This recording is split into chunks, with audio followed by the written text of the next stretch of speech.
اللہ تعالیٰ ارشاد فرماتا ہے، ذرا پھر دیکھیے، کلا اذا دکت الارض دکا دکا وجاء ربک والملک صفا صفا وجیء یومئذ بجہنم.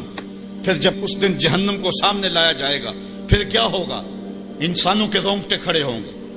پھر ایک دم ماضی کی سکرین جو ہے وہ سامنے آئے گی، وہ برائیاں کی، وہ داد عیش دیے، وہ جو کچھ کیا سب کچھ سامنے آ جائے گا.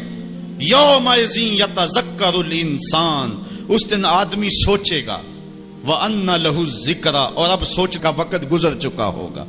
اس دن انسان کو بہت کچھ یاد آئے گا. اس وقت خیال کرے گا، کاش میں یہ کر لیا ہوتا، میں یہ کر لیا ہوتا. وَأَنَّ لَهُ الذِّكْرَى، اب اس کو سوچنے کا وقت کہاں، اب اس کا فائدہ کہاں. وہ گھڑیاں، وہ لمحے، وہ ساعتیں اب اس کے لیے حسرت کو بڑھانے والے ہوں گے. وقت پر کافی ہے ایک قطرہ بھی آب خوش ہنگام کا، جل گیا جب کھیت برسا می تو پھر کس کام کا. اس دن پھر بندہ سوچے گا. سنو قرآن کا آہنگ، یقولو یا لیتنی قدمت لحیاتی، وہ کہے گا ہائے کسی طرح میں نے جیتے جی نیکی آگے بھیجی ہوتی، زندگی کو میں نے مقصد میں، مصرف میں، کسی کام میں اور کسی جو ہے وہ مقصد میں لگا دیا ہوتا، اور زندگی کا سرمایہ وہاں میں یہاں کے لیے بھیجا ہوتا. فَيَوْمَئِذٍ لَا يُعَذِّبُ عَذَابَهُ أَحَدٌ، اللہ تعالیٰ اس دن جو عذاب دے گا کبھی کسی نے ایسا عذاب دیا نہیں ہوگا جو وہ دے گا.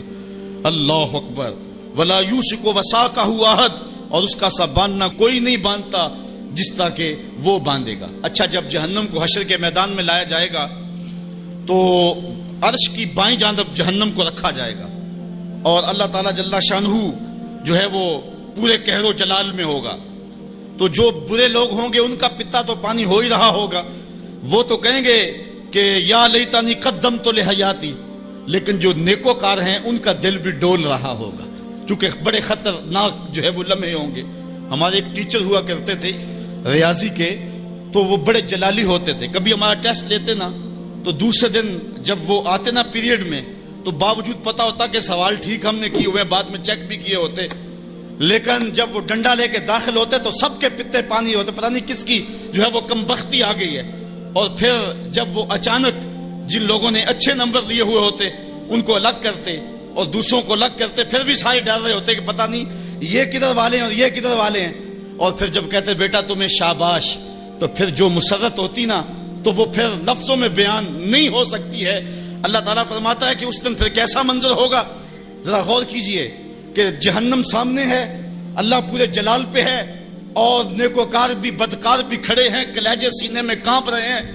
پھر اللہ تعالیٰ جو نیکوکاروں کا ان کو الگ کیا کر کے کہے گا، ایک نغمہ نہیں چھڑ جائے گا، یا ایتھا النفس المطمئنہ، اے مطمئن نفس، اے اطمینان والی جانو، ارجعی الی ربک، تم رب کی طرف آ جاؤ، تم اپنے رب کی طرف آ جاؤ، راضیۃ مرضیہ، اس حال میں تمہارا رب تم پہ راضی ہے اور تم اپنے رب پہ راضی ہو.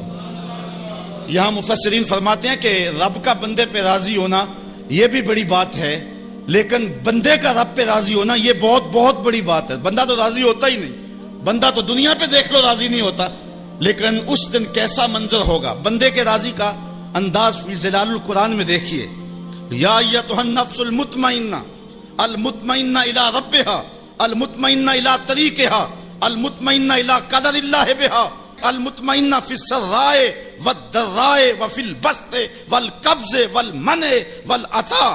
یعنی تو میرے پہ راضی ہوا، میں نے دکھ دیا تو پھر بھی راضی تھا، میں نے سکھ دیا تو پھر بھی راضی تھا، کڑکتی دھوپ تھی تو پھر بھی راضی تھا، برستی بارش تھی تو پھر بھی راضی تھا، تجھے غربت کے چکی میں پیسا گیا تو پھر بھی راضی تھا، اور تجھے امارت دی گئی تو پھر بھی راضی تھا. میرے بندے تجھے کربلا میں رکھا گیا پھر بھی راضی تھا، اور تجھے فتح مکہ کی شان دکھائی گئی تو پھر بھی راضی تھا. جب میرا بندہ میرے ہر کام پہ راضی ہوگا، اللہ اکبر، تو اللہ کہے گا میرے بندے آ جا ادھر، یا ایتھا النفس المطمئنہ ارجعی الی ربک، تو اپنے رب کی طرف آ جا. اچھا، راضیۃ مرضیہ، تو رب پہ راضی اور رب تیرے پہ راضی. حضور علیہ السلام نے ارشاد فرمایا کہ جب اللہ اپنے خاص بندوں کو جنت عطا کر دے گا تو اللہ تعالیٰ بندوں کو کہے گا کہ اے میرے بندو، کیا تم میرے اوپر راضی ہو؟ تو بندے کہیں گے مالک وما لنا، ہمیں کیا ہے، ہم کیوں راضی نہیں ہو سکتے؟ بندوں کو تو تصور بھی نہیں ہوگا جو جنت میں ملے گا۔ ایک بندے کی آرزو ہو کہ اسے 2.5 مرلے کا پلاٹ مل جائے تو اس کو کوئی 50 مربع الاٹ کر دے تو وہ تو خوشی سے پاگل ہو جائے گا۔ تو بندے کو تو تصور بھی نہیں ہوگا۔ حضور نے ارشاد فرمایا سب سے آخر میں جو شخص جنت میں جائے گا میں اس شخص کو جانتا ہوں، جہنم کے رگڑے سے کہ جب باہر نکلے گا نا تو اللہ تعالیٰ اس کو بلائے گا، کہے گا بندے بتا کیا مانگتا ہے۔ بندے نے زندگی میں کئی منصوبے بنائے ہوتے ہیں کہ یار یہ مل جائے، ساری زندگی میں خواہشیں تو پوری نہیں ہوتی۔ وہ غالب نے کہا تھا ہزاروں خواہشیں ایسی کہ ہر خواہش پہ دم نکلے، بہت نکلے میرے ارمان لیکن پھر بھی کم نکلے۔ وہ جتنی آرزویں کبھی بھی زندگی میں آئی ہوئی ہوں گی وہ کہے گا مالک یہ بھی دے دے، یہ بھی دے دے۔ اللہ کہے گا لکا ما تمنیتا، اچھا جو تو نے مانگا میں نے تجھے سب کچھ دے دیا۔ بندہ تو اس پہ راضی ہوگا۔